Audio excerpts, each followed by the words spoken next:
Hello అండి. Welcome to tech Telugu. ప్రపంచంలో చాలా మిస్టీరియస్ థింగ్స్ ఉంటాయి. నిజానికి ఇప్పుడు మన టెక్నాలజీ ఎలా ఉందంటే, మనం వేరే గ్రహాల మీదకి కూడా వెళ్తున్నాం, శాటిలైట్‌లు పంపిస్తున్నాం. కానీ ఉన్న భూగ్రహం మీద కొన్ని ప్లేస్‌ని అలానే మిస్టరీస్‌గా వదిలేస్తున్నాం. ఎందుకంటే వాటి గురించి ఏం తెలుసుకోలేకపోతున్నాం. అలాంటి క్రైటీరియాకి చెందిందే మౌంట్ కైలాష్. ఈ మౌంట్ కైలాష్ అనే పేరు వినగానే మనకు శివుడు గుర్తొస్తాడు. ఎందుకంటే కైలాసగిరి పర్వతం మీద శివయ్య బ్రతుకుతూ ఉంటాడు. ఆయన అక్కడే జీవిస్తారు అని మనం పురాణాల్లో చదువుకున్నాం. అలాంటి మిస్టీరియస్ థింగ్ అయిన మౌంట్ కైలాష్ గురించి అయితే ఈరోజు తెలుసుకుందాం. మౌంట్ కైలాష్ ఈ పదానికి అండ్ ఆ మౌంటైన్ గురించి తెలుసుకోవడానికంటే ముందు మనం మౌంట్ ఎవరెస్ట్ గురించి తెలుసుకోవాలి. ఎందుకంటే మౌంట్ ఎవరెస్ట్ అనేది ప్రపంచంలోనే చాలా పెద్ద మౌంటైన్. దాన్ని ఆల్మోస్ట్ 7,000 మంది కంటే పైన ఎక్కువ ఎక్కేశారు.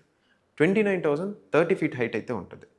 ఈ 29,030 ఫీట్ హైట్ ఉన్న మౌంట్ ఎవరెస్ట్‌ని అయితే 7,000 మంది ఎక్కారు గానీ, ఇంతవరకు మౌంట్ కైలాష్‌ని ఎవ్వరు ఎక్కలేదు.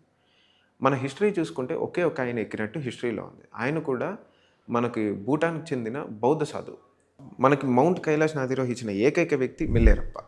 ఆయన పైకెళ్ళి వచ్చిన తర్వాత కూడా ఎలాంటి ఇన్ఫర్మేషన్ అయితే మౌంట్ కైలాష్ గురించి ఇవ్వలేదు. ఆయన చెప్పిన ఒకే ఒక మాట ఏంటంటే, "మీకు బతకాలని లేదా? బతకాలని ఉంటే భూమి మీద బతకండి. పైకెళ్ళాలన్న ఆలోచనలు ఎందుకు?" అన్నారు.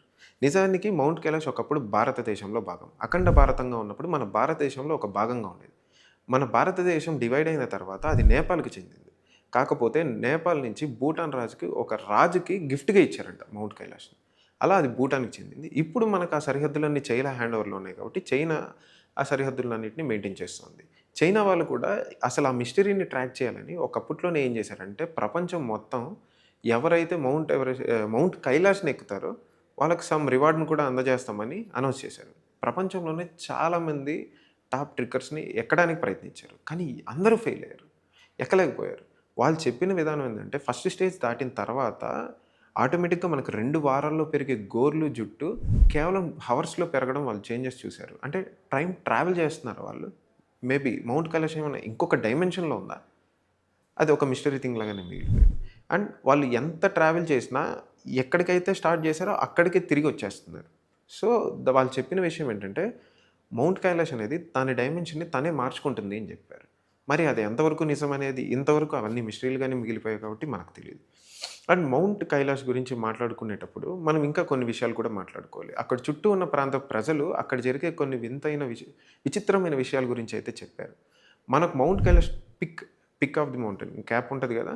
సో, అక్కడ డిఫరెంట్ కలర్ షేడ్స్ కనిపిస్తుంటాయి. ప్రపంచంలో ఏ మౌంటైన్ మీద అన్ని షేడ్స్ కనిపియవు. మోరోవర్ అక్కడి నుంచి రకరకాల సౌండ్స్ గూడా విన్నట్టు అక్కడున్న ప్రజలు చెప్తూ ఉంటారు. మరి ఆ సౌండ్స్ అన్నీ ఎక్కడి నుంచి వస్తాయి ఏంటి అంటే ఆన్సర్ లేదు.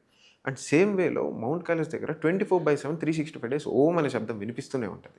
దానికి నాసా ఇచ్చిన రిపోర్ట్ ఏంటంటే, అక్కడ ఐస్ మెల్ట్ అయ్యే సౌండ్ ఓం అని వినిపిస్తుంది అని చెప్పారు. బట్ నిజానికి మనకు నార్త్ పోల్, సౌత్ పోల్‌లో చూసుకుంటే ఇంకా అక్కడ కంటే ఐస్ ఎక్కువ ఉంటది. బట్ అక్కడెక్కడ మనకు రాని సౌండ్ ఇక్కడికెందుకొస్తది? అది కూడా ఒక మిస్టీరియస్ థింగ్ లాగానే మిగిలిపోయింది. మౌంట్ కైలాస్ దగ్గర 2 నదులు ప్రవహిస్తుంటాయి. పక్కపక్కనే ఉంటాయండి. ఒకటి మానస్ సరోవర్ అయితే ఇంకొకటి రాక్షస్థల్. 2 పక్కపక్కనే ఉన్నప్పటికీ రెండిటికి చాలా డిఫరెన్స్ ఉందండి. ఏంటంటే మానస్ సరోవర్ ప్యూర్ వాటర్. మనకు తాగేయడానికి సరిపడేలాంటి నీళ్ళది. కాకపోతే రాక్షస్థల్ ఏంటంటే సాల్ట్ వాటర్. ఒకే చోట ఐస్ కరిగే చోట 2 డిఫరెంట్ నదులు ఎలా ప్రవహిస్తాయంటే దానికి కూడా ఆన్సర్ లేదు. ఇలా మౌంట్ కైలాష్ మొత్తం కొన్ని వందల వేల మిస్టరీస్‌తో ప్యాక్ అయ్యి ఉంది. ఆ ప్రదేశాన్ని చాలా పవిత్రమైన ప్రదేశంగా చైనా వాళ్ళు కూడా భావించి, ఎందుకంటే బౌద్ధ గ్రంథంలో కూడా దాన్ని ఒక పవిత్రమైన ప్రదేశంగా భావిస్తారు కాబట్టి, ట్రెక్కింగ్‌ని నిషేధించారు. కాకపోతే విజిటింగ్ పర్పస్ అయితే చాలామంది అక్కడికి విజిట్ చేస్తున్నారు. అండ్ ఇలాంటి మిస్టరీస్ మన ప్రపంచంలో చాలా ఉన్నాయండి. ఇంకా మౌంట్ కైలాష్ గురించి చెప్పాలంటే చాలా విషయాలున్నాయి. మనకి హిట్లర్ తెలుసు కదా! ప్రపంచాన్నే షేకాడిచ్చిన వ్యక్తి. ఆయన సెకండ్ వరల్డ్ వార్ టైంలో మన గ్రంథాలను కొన్నిటిని ఫాలో అయ్యాడు.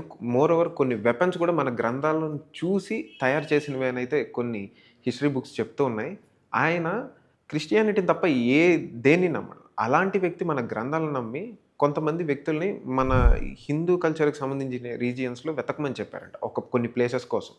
వాళ్ళు మౌంట్ కైలాష్‌ని కూడా విజిట్ చేశారు. ఆయన హెన్రిచ్ హిమ్లర్ అనే లెఫ్టినెంట్ కమాండెంట్‌ని పంపించారు. ఎందుకంటే మన హిస్టరీ బుక్స్‌లో ఉన్న కొన్ని ప్రదేశాల గురించి వాళ్ళు వివరించిన విధానం మౌంట్ కైలాష్ గురించి కూడా వివరించారు. దానిలో ఉన్న మిస్టరీస్‌ని ఛేదిచ్చి దాని పైకి అధిరోహించినా లేకపోతే అక్కడున్న మిస్టరీస్‌ని మనం ఛేదించినా కూడా మనం అక్కడున్న టెక్నాలజీని యూజ్ చేసుకొని వరల్డ్ వార్ 2ని గెలవచ్చు అని ఆయన స్వార్థంగా ఆలోచించారు. కాకపోతే అది వర్కౌట్ అవ్వలేదు. ఆయనకి ఎలాంటి ఇన్ఫర్మేషన్ కూడా దొరకలేదు. సో, ఇంకా మౌంట్ కైలాష్ గురించి మాట్లాడుకోవాలంటే, మనం స్టిల్ డేట్ ఇప్పటి వరకు కూడా మౌంట్ కైలాష్ మీద రకరకాల సౌండ్స్ అయితే ధ్వనులైతే వినిపిస్తూ ఉంటాయి. అక్కడ కొంత వందల మంది సాధువులు కనిపిస్తూ ఉంటారంట.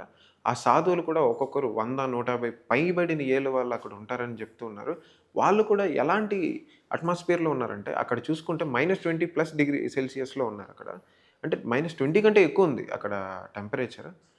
అలాంటి చోట బట్టలు లేకుండా నడుచుకుంటూ ఎళ్ళే సాధువులు బ్రతుకుతున్నారు.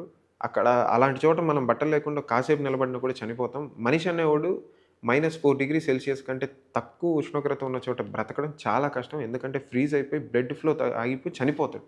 కానీ వాళ్ళు ఎలా బ్రతుకుతున్నారు? వాళ్ళ జీవన విధానం ఏంటి? ఇవన్నీ కూడా సస్పెన్స్‌లానే మిగిలిపోయాయి. ఎందుకంటే వాళ్ళు సాధారణమైన మనుషులతో ఎవరితో మాట్లాడరు. ఇలా ఆ ఒక్క ప్రదేశంలో కొన్ని వందల మిస్టరీలయితే ప్యాక్ అయ్యి ఉన్నాయండి. మనం ఖచ్చితంగా ప్రతి ఒక్క దాని గురించి డిస్కస్ చేసుకుందాం. మీకేమైనా మౌంట్ కైలాష్ గురించి తెలిస్తే కింద అయితే కామెంట్ చేయండి. ఇలాంటి మరిన్ని ఇంట్రెస్టింగ్ వీడియోస్ కోసం మన ట్యాగ్ తెలుగు ఛానల్ అయితే ఫాలో అవ్వండి.